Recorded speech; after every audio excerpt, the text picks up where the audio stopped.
Bonjour à tous, c'est une discipline qui affronte les creux et parfois les vents contraires. La voile suscite l'engouement, mais elle n'échappe pas complètement à la crise. Nous recevons quelqu'un qui connaît bien le sujet. Bonjour Jean-Pierre Champion, vous êtes président de la Fédération française de voile depuis 18 ans. Autant dire que vous connaissez le domaine. Quelle est l'évolution notable que vous constatez depuis votre prise de fonction dans la voile en France ?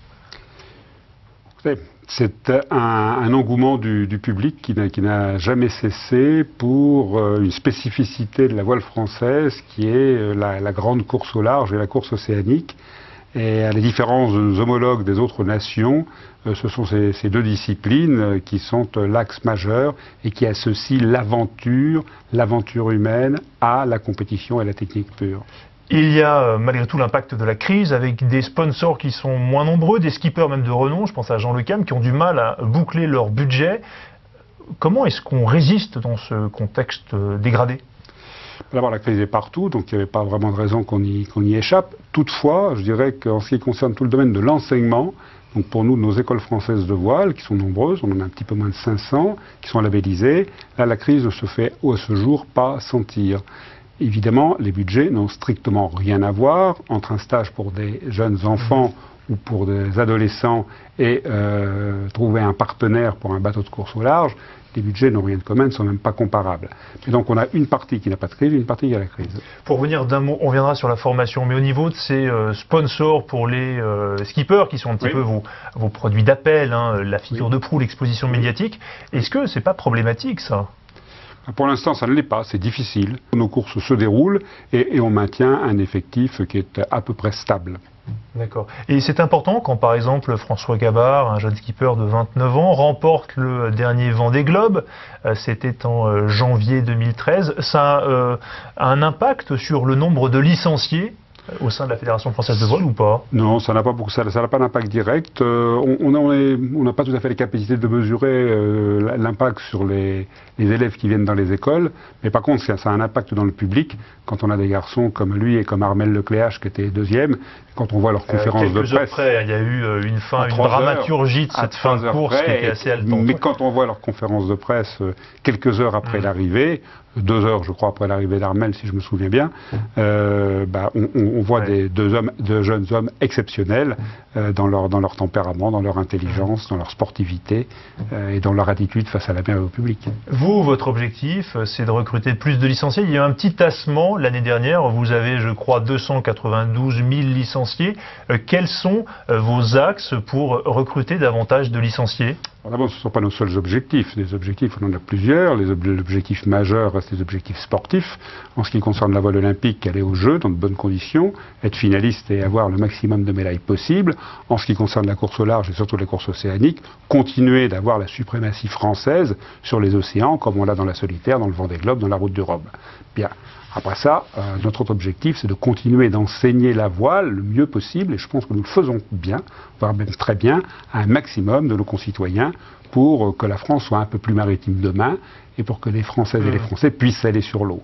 Maintenant, bien évidemment, nous souhaitons pour la Fédération développer l'adhésion à la Fédération, on souhaite développer l'amour de la voile, l'amour de la mer, mais en même temps, on aimerait que ça se fasse chez nous, en adhérant à la Fédé. Alors concrètement, vous mettez en place des outils de coaching pour faire en sorte que les seniors ou les quinquas sexagénaires puissent aller s'inscrire dans un club au lieu de faire de la pratique en solitaire, parfois pas très bien, c'est ça? C'est ce que nous avons appris de nos études et d'autre part dans une fédération très comparable à la nôtre qui est la fédération anglaise, qu'on est allé voir et qui depuis 3 ans a mis en place ce genre de programme.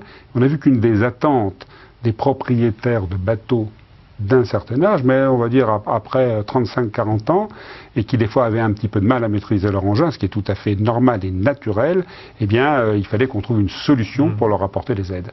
Et cette solution, c'est le coaching individuel. Et on remarque d'ailleurs l'impact de la crise, les gens achètent des voiliers plus petits qu'avant ? Oui, je pense. Alors, mais ceci dit, dans les statistiques, j'en suis pas certain. Les industriels ont développé les grands et très beaux voiliers qui sont très attirants. Maintenant, il faut voir que quand on a un voilier d'une certaine taille, de 12, 13, 14, 15 mètres, si on est en équipage très réduit, ça demande une compétence certaine. Donc il faut apprendre. Voilà, il faut commencer un petit peu par le début.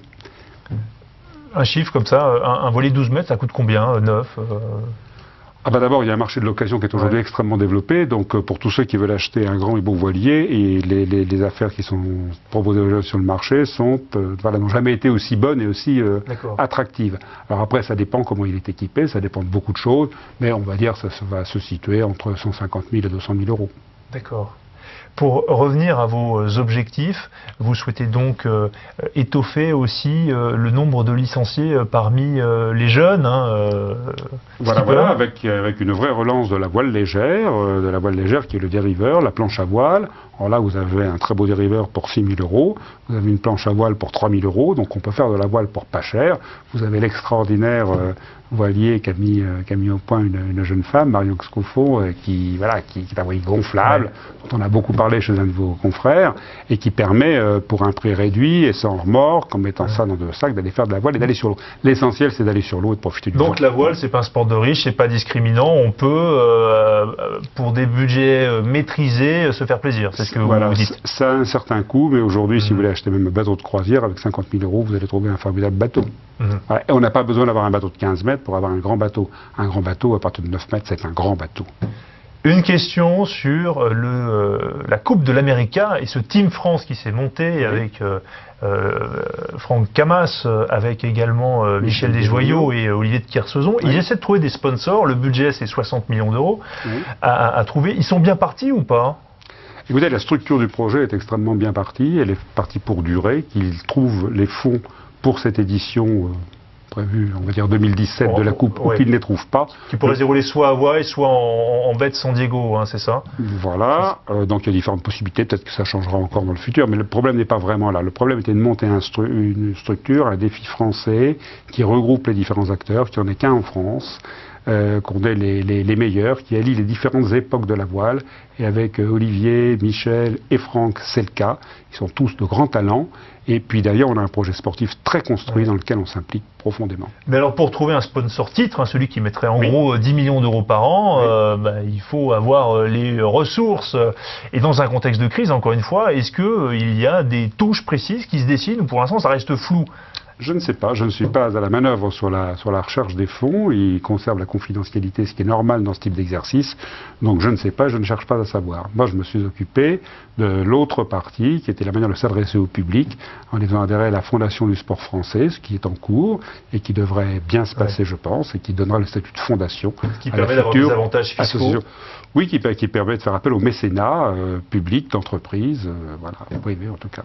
Donc d'ici à cette Coupe de l'Amérique 2017, d'autres échéances, et notamment en novembre, le départ de la Route du Rhum. Merci Jean-Pierre Champion, à bientôt, bonne journée. Merci à vous.